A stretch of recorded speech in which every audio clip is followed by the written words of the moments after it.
Now, welcome back to my channel. You are here with Alex Yemek in the studio. And today, I want to talk about something that is very, very important in African culture that is destroying our continent.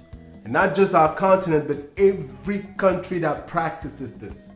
And that is what we call the bride price.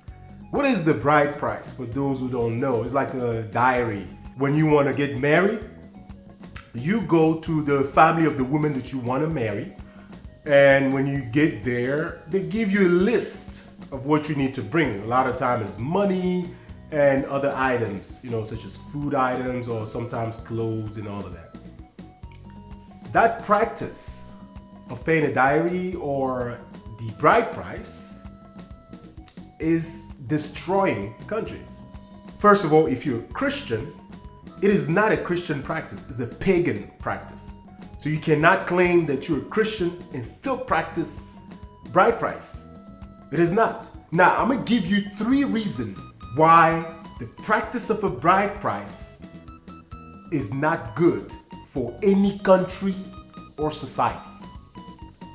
First, the bride price is a master and slave relationship. Basically, in African countries, when you go ask for the bride price, a lot of time these families are so money hungry. You get there, they charge you a tremendous amount of money, not to talk about other things that you have to bring. We're talking about what? Cows, goats, chicken, or whatever, you name it. Horses, whatever, right? And you got to bring all of that. Why? Because our daughter is so beautiful, or she has a pretty good education. We paid all these years for her education. So basically what the family is doing here is selling their daughter to the highest bidder. A lot of time these families want rich people to come for their daughters so they can benefit, with, all that money that they didn't work to get, basically. So the child is being sold into slavery. So if I'm a man and I am, let's say, malintentioned, what do you think I'm gonna do to your daughter when she get to my house, right? She's gonna be a slave.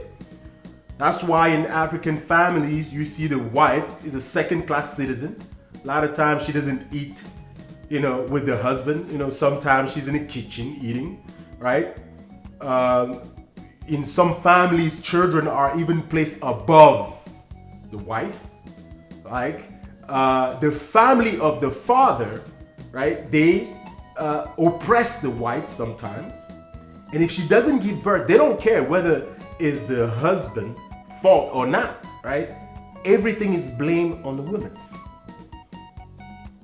The guy act this way because he paid for her. Put his money out for her. So she has nothing to say when she get to the house. She's a slave. That's what that is. Right? Look at the relationship between a person with his dog. I'm gonna tell you one reason why so many people like dogs. I'll tell you exactly why. Because a dog does not speak. He doesn't express his mind. That's one thing. Oh no. When you ask a dog to do something, he does it. Run to catch that toy, he runs and catches it. Sit down, he sits down. Right? Lay down, he lays down. Dogs are being trained to do things the human want them to do. And the best part about it is that they do not express their own feeling. They don't have the right. And to add that as a bonus, the dog cannot speak. So you can use any excuses that you want to say, oh, well, I train him and he does what I want him to do. He doesn't really have a mind on his own. Human beings like to dominate on other people. That is our nature. That's how we are. We like to speak and tell people what to do and, and do not like when we are challenged. And when a man gets up to go to a family to pick his wife in Africa and pay that bride price, that is the relationship that most of them want to have with their women. I paid for you to be in my house, to produce children, to cook my food. You are not to be speaking. You cannot open your mouth and say anything.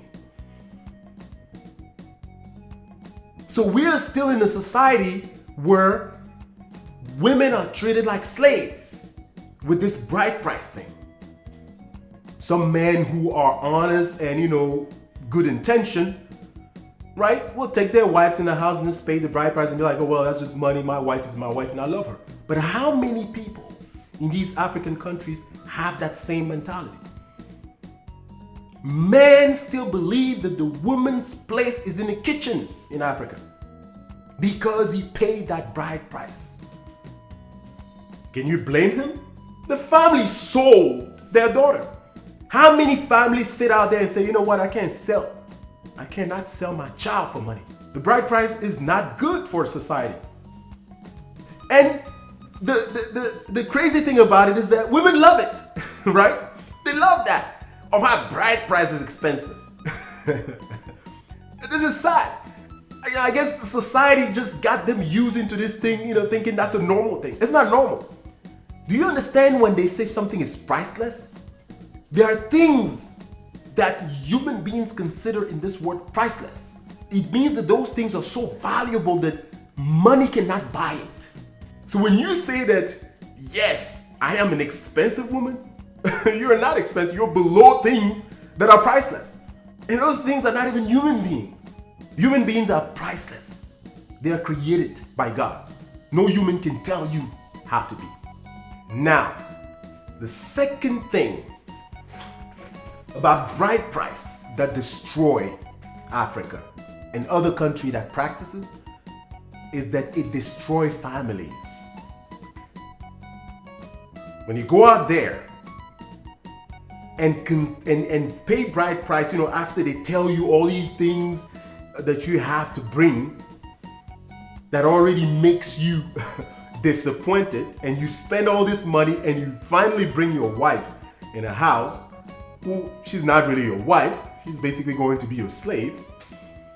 What happened in your family is that you have an unbalanced family. Why? Because the woman cannot speak in your house. She's forbidden from saying anything, right? I'm in my husband's house. She doesn't even consider that house is hers. So you guys are gonna have children, and most of the decision, if not all of them, will come from you. Her job will be to basically be at home, take care of the children, because that is what her job title is going to be. You paid bride price on her, right? Family sold her to you. So she has no decision to make. Every single thing will depend on you, the father, the man of the house, the husband. When she does something wrong, she's been abused, right? Beaten, and all of that. And like I say, sometimes she's even treated less than the children. And in a family where it's only the man who take a decision, it becomes unbalanced. You have to understand one thing about human being. A man is not complete without a woman. No. A man needs a woman because she has things that he doesn't have. Even just physically, we know that women are the one who carry babies and men don't do that. However, she cannot carry that baby without the participation of the man. So they both come together. So that just physically shows you that a man cannot form a family without a woman. So if that's the case, they both should have the same position in that marriage, at the same level. A man sit down and have this conversation with his wife when decision time comes in, right? So you see them hey, as a man, he proposes something. And when there is a disagreement, the woman comes in and say, hey, you know what? I don't think we should do it this way, but because you are my husband and you are the leader of our house, I will support you in doing that. I respect you with that.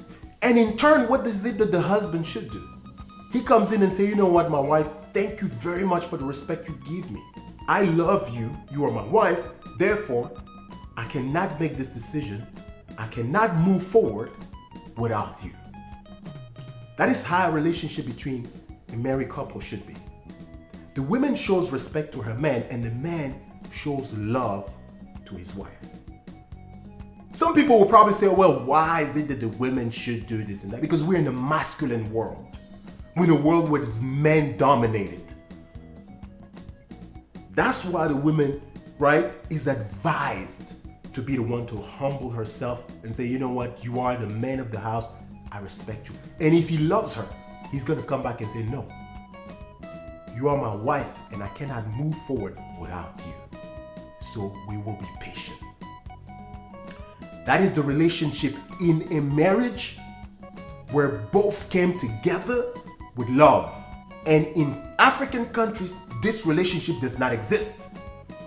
It is a matter of I'm the man and I decide what happens and you just keep your mouth quiet. So this practice of making a man pay bride price destroy families and should not continue. Number 3, the bride price, it not just destroy families, it destroy countries. A woman is supposed to participate in the growth of the society just like a man is doing. What a woman has, a man doesn't have it. That is why you need her ideas. She needs to be intellectual. She needs to be intelligent. She needs to be educated. Spiritually, mentally, in any way possible that you can imagine education, she needs to have that, just like a man. But the reason why she's important, because her behavior is different than a man. She basically needs to come and complete the man. You will look at countries where women are participating in government, private sector, in every, parts of society. Those countries are way more developed and richer than countries where women don't participate. A man needs to understand that. Humanity needs to understand that. The reason why we have so many wars, so many conflicts, in every aspect of conflict that you can imagine, whether it's healthcare, sickness, climate change, and all of that. The reason why it is this way is because the balance of power is not there. Women are not participating as much as they should. There is a country in Africa. It is Rwanda. Half of the leaders of the government are women. Go see how that country is developing, because women are showing their intelligence. Go see how they are prospering. And you will understand why it's very important in society for women to participate. And I have to be clear about this. We don't need women who wants to be like men. That's not what we are talking about here. We need women to be women and be leaders a women way. Yes. She has her way of thinking, her way of operating, her way of viewing things. And when she sits down at a table with a man, both of them come together and put their intelligence and their leadership together and give us what the world needs. That's what we need. There are some women who are out here acting like men. That's not what we want. In order for this world to prosper, women must be women and continue to participate that way. Not by being man. The one who created them was not crazy when he made them women. It is very important to understand that. And I'm going to finish by telling you this, because some of you will probably, how can we say that what happened in a family, right? I'm going and pay bride price to my wife affects an entire country. You always have to go back to the beginning. How is it that a country is formed? I'm going to tell you a story.